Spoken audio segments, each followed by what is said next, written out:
So ನಮ್ಮತ್ತೆ ನಮ್ಮನ್ನ ನೋಡಿಬಿಟ್ಟು ಖುಷಿ ಆಗಿಬಿಟ್ರು. ನಮ್ಮನ್ನ ಅನ್ನೋದಕ್ಕಿಂತ ಅವ್ರ ಮೊಮ್ಮಗನ ನೋಡಿ ಖುಷಿ ಆಗಿಬಿಟ್ರು. ಸೊ ಅವನ್ನ ಎತ್ಕೊಂಡು ಒಳಗೆ ಹೋಗ್ಬಿಟ್ರು. ಸೊ ನೋಡಿ ಎಲ್ಲರೂ ಅವನ್ನ ಎತ್ಕೊಂಡು ಮುದ್ದಾಡ್ತಾ ಇದ್ದಾರೆ, ಅವ್ರ ಕಾಕ ಅವ್ರ ಕಾಕಿ. ಆ್ಯಂಡ್ ನಮ್ಮ ಬೇಬಿ ಹೋಗಿ ನೋಡಿದರೆ ಅವಳು ಇನ್ನೂ ಮಲಗಿದ್ದು, ಯಾಕಂದರೆ ಇವರೆಲ್ಲ ನೈಟ್ ಮಲಗೋದೇ ಲೇಟು. ಆ್ಯಂಡ್ ನಾವು ತೆಲಂಗಾಣದಿಂದ 6 ಗಂಟೆಗೆ ಬಿಟ್ಟಿದ್ವಿ. ಸೊ ಮನೆಗೆ ಬರೋಷ್ಟರಲ್ಲೇ 9 ಗಂಟೆ ಆಗೋಗಿತ್ತು. ಸೊ ನೋಡಿ ಎಲ್ಲ ಮಕ್ಕಳು ಮಲಗಿದ್ದಾರೆ. ಸೊ ನಮ್ಮ ವಾರಗೀತಿ ಎಬ್ಬಿಸ್ಬಿಟ್ಲು, ದೊಡ್ಡಮ್ಮ ಬಂದ್ಲು ಅಂತ ಅವಳನ್ನ ಎಬ್ಬಿಸ್ಬಿಟ್ಲು. So hi hello good morning everyone. So ನಾನು ಇವಾಗ ಇದ್ದೀನಿ ತೆಲಂಗಾಣದಲ್ಲಿ. ಸೊ ನಾನಿವಾಗ ಹೋಗ್ತಾ ಇದ್ದೀನಿ ನಮ್ಮ ಅತ್ತೆ ಮನೆಗೆ. ಆ್ಯಂಡ್ ನಾನು ಬೆಳಗ್ಗೆ 5 ಗಂಟೆಗೆ ಎದ್ಬಿಟ್ಟಿದ್ದೆ. ಸೊ ಇವಾಗ ರೆಡಿಯೆಲ್ಲ ಆಗಿಬಿಟ್ಟಿದ್ದೀನಿ. ಸೊ ಇವಾಗ ಟೈಮು 6 ಗಂಟೆ. ಸೊ ತುಂಬ ವೆದರ್ ಕೂಡ ತುಂಬ ತಣ್ಣಗಿತ್ತು. ಸೊ ಅದರಿಂದ ಇವಾಗ ನಾನು ಒಬ್ಬಳೇ ಎದ್ಬಿಟ್ಟು ನಮ್ಮ ಟೀ ಕುಡಿತಾ ಇದ್ದೀನಿ. ಸೊ ನನ್ನ ಪಿಕ್ ಮಾಡೋಕ್ಕೆ ನಮ್ಮ ತಮ್ಮ ಬಂದಿದ್ದ, ಬಿಡುವಾಗಲೂ ಅವನೇ ಬಂದಿದ್ದ. ಸೊ ಇವನು ನೋಡಿ ಇನ್ನೂ ಮಲಗಿದ್ದಾನೆ. ಇವ್ನಿಗಿನ್ನೂ ನೈಟೇ ಸ್ನಾನ ಎಲ್ಲ ಮಾಡಿಸ್ಬಿಟ್ಟು ಮಲಗಿಸ್ಬಿಟ್ಟಿದ್ದೆ. ಸೊ ಇವಾಗ ಅವ್ರಿಗೂ ಕೂಡ ರೆಡಿ ಎಲ್ಲ ಮಾಡಿಬಿಟ್ಟು ನಮ್ಮ ಸಿಸ್ಟರು ಅವ್ನು ಹೋಗ್ತಾ ಇದ್ದಾನೆ ಅಂತ ಬೆಳಗ್ಗೆ 5 ಗಂಟೆವರೆಗೂ ಮಲಗೆ ಎಲ್ಲ ಅವನ ಜೊತೆ ಆಟ ಆಡ್ಕೊತಾನೆ ಇದ್ಲು. ಸೊ ಇವಾಗ ನಾವು ಹೋಗ್ತಾ ಇದ್ದೀವಿ. ನನಗಂತೂ ಒಂಚೂರು ಮನಸ್ಸೇ ಇರಲಿಲ್ಲ ನನ್ನ ಸಿಸ್ಟರ್ಗೆ ಬಿಟ್ಟು ಹೋಗೋಕ್ಕೆ. ಸೊ ಏನು ಮಾಡೋದು, ಹೋಗಬೇಕು ಊರಿಗೆ. ಬಿಕಾಸ್ ನಮ್ಮ ನಾದಿನಿ ಮಗನಿಗೆ ಹುಷಾರಿರಲಿಲ್ಲ. ಸೊ ಇವರು ಹೋಗು ಅಂತಂದರು. ಸೊ ರೆಡಿಯಾಗಿ ನಾವು ಹೋಗ್ತಾ ಇದ್ದೀವಿ. ಸೊ ಬ್ಯಾಗ್ ಎಲ್ಲ ನೋಡಿ ಇಟ್ಕೊಂಡಿದ್ದೀವಿ. ಆದರೂ ಒಂದು ಬ್ಯಾಗ್ ಮಿಸ್ ಆಗೋಯಿತು. ಫ್ರೂಟ್ಸ್ ಎಲ್ಲ ತೊಗೊಂಡಿದ್ವಿ, ಅದು ಮಿಸ್ ಆಗೋಯಿತು. ಸೊ ಇವ್ನು ನೋಡಿ ಫೇಸ್ ಎಲ್ಲ ಫುಲ್ಲು ನಿದ್ದೆನೇ ಮಾಡಿಲ್ಲ. ನೈಟೆಲ್ಲ ಆಟ ಆಡ್ಕೊಂಡಿದ್ದ. 2 ಗಂಟೆವರೆಗೂ 2 ಗಂಟೆ ಮಲಗಿದ್ದ ಅವನು. ಆ್ಯಂಡ್ ಬೆಳಗ್ಗೆವರೆಗೂ ನಮ್ಮ ಸಿಸ್ಟರು ಮಲಗಿರಲಿಲ್ಲ ನನ್ನ ಜೊತೆ. ಆ್ಯಂಡ್ ಇವನ ಜೊತೆನೇ ಇದ್ಲು. ಸೊ ಹಾಯ್ ಮಾಡು ಅಂತ ಹೇಳಿದರೆ ನೋಡಿ ಮಾಡಲ್ಲ ಅಂತ ಇದು ಮಾಡ್ತಿದ್ದ. ಸೊ ಅವನು ಫುಲ್ಲು ಸುಸ್ತಾಗಿಬಿಟ್ಟಿತ್ತು. ಸ್ವಲ್ಪ ಹೊತ್ತು ಹೋಗುವಾಗ ಖುಷಿಯಾಗ್ಬಿಟ್ಟ, ಎಲ್ಲೋ ಹೋಗ್ತಾ ಇದ್ದೀವಿ ಅಂತ. ಆಮೇಲೆ ನೋಡಿ ಸುಸ್ತಾಗಿ ಅವ್ರ ಅಣ್ಣನ ಮೇಲೆ ಹಿಂಗೆ ಮಲಗಿಬಿಟ್ಟು ಹೋಗ್ತಾ ಇದ್ದೀವಿ ಇವಾಗ. ಸೊ ಅವನಿಗೂ ಎಲ್ಲಿ ಹೋಗ್ತಾ ಇದ್ದೀವಿ ಅಂತ ಐಡಿಯಾ ಇಲ್ಲ.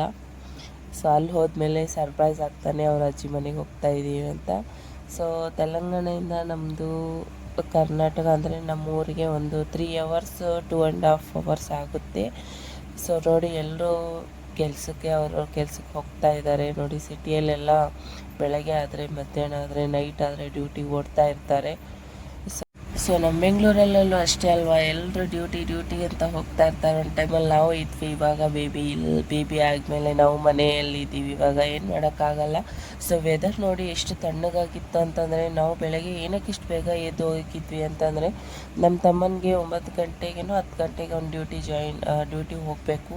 ಆ್ಯಂಡ್ ಮತ್ತು ಇನ್ನೊಂದು ಸಮ್ಮರು ಕೂಡ ಬಿಸಿಲು ತುಂಬ ಜಾಸ್ತಿ ಇರುತ್ತೆ, ಮಗು ಬೇರೆ ಇದ್ದಾನಲ್ಲ. ಸೊ ಅದಕ್ಕೆ ಸೊ ನಮ್ಮ ತಮ್ಮಂದು ಜರ್ಕಿನ್ ತೊಗೊಂಡ್ಬಿಟ್ಟು ನನ್ನ ಮಗನಿಗೆ ಫುಲ್ಲು ಪ್ಯಾಕ್ ಮಾಡಿಬಿಟ್ಟಿದ್ದೀನಿ. ಯಾಕಂದರೆ ಅಷ್ಟು ತಣ್ಣಗೆ ಗಾಳಿ ಹೊಡಿತಿತ್ತು, ಅವನಿಗೆ ಕಿವಿ ಎಲ್ಲ ನೋವು ಬರುತ್ತೇನೋ ಅಂತ ಹೇಳ್ಬಿಟ್ಟು.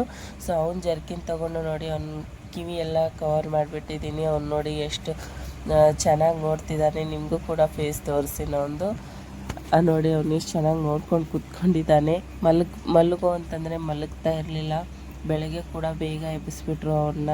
ಸೊ ಇಲ್ಲಿ ನೋಡಿ ಇವಾಗ ತೆಲುಗು ಭಾಷೆನೇ ಇದೆ, ಎಲ್ಲಿ ನೋಡಿದ್ರು ತೆಲುಗು ಭಾಷೆನೇ. ಸೊ ಇನ್ನೊಂದು ಸ್ವಲ್ಪ ಹೊತ್ತು ಹೋದ್ಮೇಲೆ ನಮ್ಮದು ಕರ್ನಾಟಕ ಬರುತ್ತೆ. ಆ್ಯಂಡ್ ನಿಮ್ಗೆ ಅದು ಕೂಡ ನಾನು ತೋರಿಸ್ತೀನಿ. ಆ್ಯಂಡ್ ಇಲ್ಲಿ ನೋಡಿ ಮ್ಯಾಂಗೋ ಮತ್ತು ಕೊಬ್ಬು ಕೂಡ ಇತ್ತು. ಇಲ್ಲಿ ಫುಲ್ಲು ನೀರು ಜಾಸ್ತಿ ಇರುತ್ತಲ್ಲ ಕೊಬ್ಬಲ್ಲಿ. ಸೊ ಅದರಿಂದ ಅಲ್ಲಿ ತುಂಬ ತಣ್ಣಗಿತ್ತು ಅನಿಸುತ್ತೆ, ತುಂಬ ಚಳಿ ಕೂಡ ಆಗ್ತಿತ್ತು. ಅಷ್ಟರಲ್ಲೇ ಪೆಟ್ರೋಲ್ ಕೂಡ ಖಾಲಿ ಆಗಿತ್ತು. ಸೊ ಪೆಟ್ರೋಲ್ ಹಾಕ್ಕೊಂಡ್ಬಿಟ್ಟು ನೋಡಿ ನಮ್ಮದು ಕರ್ನಾಟಕ ಬಾರ್ಡ್ರ್ ಬಂದುಬಿಟ್ಟು ಫೈನಲಿ. ಸೊ ಇವಾಗೆಲ್ಲ ಬೋರ್ಡು ಮತ್ತು ಎಲ್ಲನೂ ಕನ್ನಡದಲ್ಲೇ ಇರುತ್ತೆ. ನಮಗೊಂಥರ ಖುಷಿ ಅಲ್ವಾ, ನಮ್ಮದೆಲ್ಲ ನೋಡಿಬಿಟ್ರೆ ನಮ್ಮ ಕನ್ನಡ ಬಂದುಬಿಡ್ತು. ಇಷ್ಟು ದಿವಸ ತೆಲುಗುನೇ ಇತ್ತು, ತೆಲುಗುನೇ ಬೋರ್ಡು, ತೆಲುಗು ವರ್ಡ್ಸ್ ಇತ್ತು. ಸೊ ಇವನು ನೋಡಿ ನಾನು ಜರ್ಕಿನಿಂದ ನಾನು ಎಲ್ಲ ಸೆಕ್ಯೂರ್ ಮಾಡಿ ಆ ಥರ ಕೂರಿಸಿದ್ದೀನಿ, ಯಾಕಂದರೆ ಅವನು ಕಂಫರ್ಟೇಬಲ್ ಆಗಿರಲಿ ಅಂತ. ಸೊ ಅವನು ಹಾಲು ಬಾಟಲು ಕೂಡ ಒಂದು ಜರ್ಕಿನ್ ಜೇಬಿತ್ತು, ಅಲ್ಲಿಟ್ಟಿದ್ದೀನಿ. ನೋಡಿ ಎಷ್ಟೆಲ್ಲ ಸೇಫ್ಟಿ ಮಾಡಬೇಕು ಮಕ್ಕಳಿದ್ರೆ. ಸೊ ಅವ್ನು ರಿಂಗ್ ಕೂದಲು ನೋಡಿ ಎಗ್ಗುತ್ತಾ ಇದ್ರೆ ಎಷ್ಟು ಕ್ಯೂಟಾಗಿ ಕಾಣಿಸ್ತಿದ್ದ ಅವನು. ಸೊ ಅದಕ್ಕೆ ನಾನು ಅದನ್ನು ವಿಡಿಯೋ ಮಾಡಿಬಿಟ್ಟೆ. ಅಷ್ಟು ಕ್ಯೂಟಾಗಿ ಕಾಣಿಸ್ತಿದ್ದ. ಇಲ್ಲಾಂದರೆ ಅವನು ಹೇರ್ಸು ಫುಲ್ಲು ಸುತ್ಕೊಂಡು ಬಿಡುತ್ತೆ. ಸೊ ಇಲ್ಲಿ ನೋಡಿ ನಮ್ಮ ಬಜರಂಗ್ ಬಲಿ ಎಲ್ಲ ಎಷ್ಟು ಚೆನ್ನಾಗಿ ನಮ್ಮನ್ನು ನೋಡ್ತಾ ಇತ್ತು. ಆ್ಯಂಡ್ ಒಳ್ಳೆ ಕಾಡು ಥರ ಇತ್ತು ಈ ಪ್ಲೇಸು. ಆ್ಯಂಡ್ ತುಂಬ ಚೆನ್ನಾಗಿತ್ತು. ಸೊ ಅವ್ರನ್ನ ಕೂಡ ನಾವು ಬಾಯ್ ಮಾಡ್ಕೊಂಡು ಹೋಗ್ತಾ ಇದ್ವಿ. ಸೊ ಇನ್ನೊಂದು ಇಲ್ಲಿ ಕುತ್ಕೊಂಡಿತ್ತು, ಅದನ್ನ ನೋಡಿ ಭಯನೇ ಆಗ್ಬಿಡ್ತು ನನಗೆ. ಎಲ್ಲಿ ಬಂದ್ಬಿಡುತ್ತೆ ಅಂತ ನೋಡಿ ಹೇಗೆ ನೋಡ್ತಾ ಇತ್ತು, ಎಲ್ಲಿ ಬರುತ್ತೆ ಅಂತ ನನಗೆ ಭಯ ಆಗೋಯಿತು. ಸೊ ಗಾಳಿ ಇಷ್ಟೊಂದಿತ್ತು, ಫೇಸ್ ಎಲ್ಲ ಇದಾಗೋಯ್ತು. ನಾನು ಚೆನ್ನಾಗಿ ಸನ್ಸ್ಕ್ರೀನ್ ಹಚ್ಕೊಂಡು ಬಂದೆ ಅಂತ ಚೆನ್ನಾಗಾಯಿತು.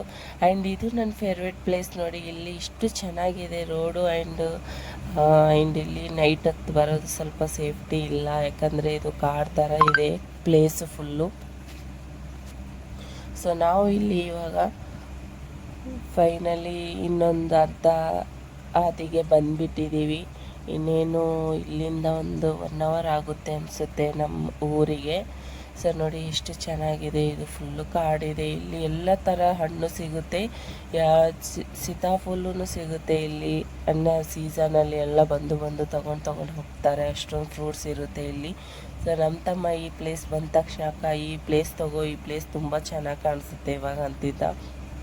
ಸರಿ ಅಂತ ಹೇಳಿ ವಿಡಿಯೋ ಮಾಡ್ಕೊಂಡ್ಬಿಟ್ಟು ಸೊ ಫೈನಲಿ ನಮ್ಮೂರು ಬಂದುಬಿಡ್ತು. ಇದು ನಮ್ಮೂರು ನದಿ ನೋಡಿ ಎಷ್ಟು ದೊಡ್ಡದಾಗಿದೆ. ಇಲ್ಲೆಲ್ಲ ನಾವು ಚೈಲ್ಡಲ್ಲೆಲ್ಲ ಆಟ ಆಡ್ತಾ ಇದ್ವಿ, ಇವಾಗೆಲ್ಲ ಆಗೋದಿಲ್ಲ. ಸೊ ಇವಾಗ ಎಂಟ್ರಿ ಮಾಡಿದ್ವಿ ನಮ್ಮ ಮನೆ ಹತ್ರ. ಆ್ಯಂಡ್ ಮತ್ತು ನಾನಿವಾಗ ಜಸ್ಟ್ ಬಂದುಬಿಟ್ಟು ಫ್ರೆಶ್ ಎಲ್ಲ ಹಾಕ್ಬಿಟ್ಟು ಸೊ ನಿಮಗೆ ನೆಕ್ಸ್ಟ್ ವಿಡಿಯೋಲ್ಲಿ ಸಿಗ್ತೀನಿ. Boy and take care.